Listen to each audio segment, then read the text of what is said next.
Out front with us now, Dr. Amish Adalja, Senior Scholar at Johns Hopkins University Center for Health Security. It's good to see you again, Dr. Adalja. So you've had the airlines, of course, and several companies like Uber and Lyft, they're also joining in the major airlines now and making masks optional. Do you think it's the right time? I'm not so much concerned about the timing because this was set to expire in 2 weeks anyway. So we're really arguing about a small amount of time. And when you look at transportation in general, people are doing many things without a mask mandate that are much higher risk than riding on an airplane with highly filtered air or the transient time they spend on public transportation. People are going to bars, the restaurants, to concerts, gathering with their friends. That's more of a risk. So this always seemed a little bit paradoxical to me that this was one place where the mask mandate from the federal government stayed in place, where everything else was mask-free.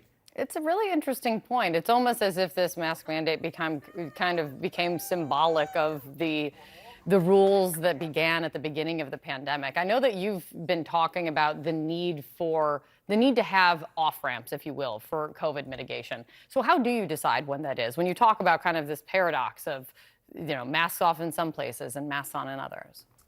For me, the off-ramps are really tied to metrics regarding hospital capacity. If we're worried about hospitals getting inundated like they did so many times in the earlier days of this pandemic, then I think there's a lot of impetus for having these types of requirements in place. But when you see decoupling of cases from hospitalizations, and that's already what's happened in the United States, where cases are up but hospitalizations are falling, deaths are falling, that's exactly where we want to be with this virus, because it's not going to be eradicated, it's not going to be eliminated, we're not going to magically jump back to 2019 to be the post-pandemic world. We're always going to have some baseline number of cases. But if we're able to manage this with vaccines, monoclonal antibodies, antivirals, rapid tests, then I think you don't need those kind of government mandates.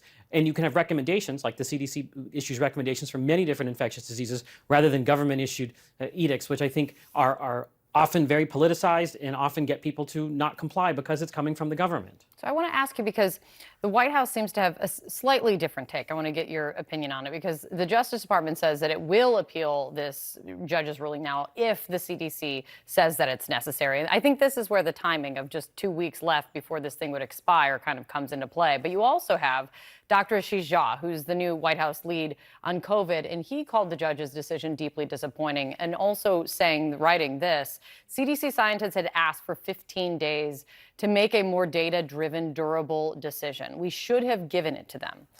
Do you think he's wrong? I don't necessarily think he's wrong, but it's unclear to me what would have changed in 15 days. We know that BA2 is going to continue to increase, that we'll see cases go up. But it's unlikely to see our hospitals get into any kind of problem within 15 days because of that decoupling that we talked about. So I'm not sure what they were trying to answer in those 15 days. Maybe they were trying to buy some time. But I don't think it really makes that much of a difference whether the mask mandate was lifted yesterday or if it's lifted on May 3rd as it was scheduled. I don't really think things will appreciably change at that time. So I'm curious to see what the CDC will say, if they think that they're going to want to extend it further and trigger an appeal or not. That's something that I'm a little bit in the dark on, what actually is going on behind the scenes there. That's a good point. I spoke to Sanjay Gupta earlier about this, and he cautioned that and reminded me that we were all blindsided when Delta first hit last summer. And at that time, the country had thought that it was kind of starting the off-ramp, if you will. Do you think dropping masks in any way gives people a false sense of security against the threat of the next variant? We're always going to have threats from the next variant, but most of those variants are not going to be able to erase all the protection that our medical countermeasures give us. And I think it's important to remember that this is just one small aspect of life where mask mandates actually exist. Everything else doesn't have masks. So if we're going to be blindsided, or if another variant is going to take over, it's not going to be using airplanes and trains and buses. It's going to be in our bars and restaurants and everyday life where there hasn't been mask requirements for a very long time. Yeah. Dr. Adalja, it's good to see you. Thanks for coming in. Thanks.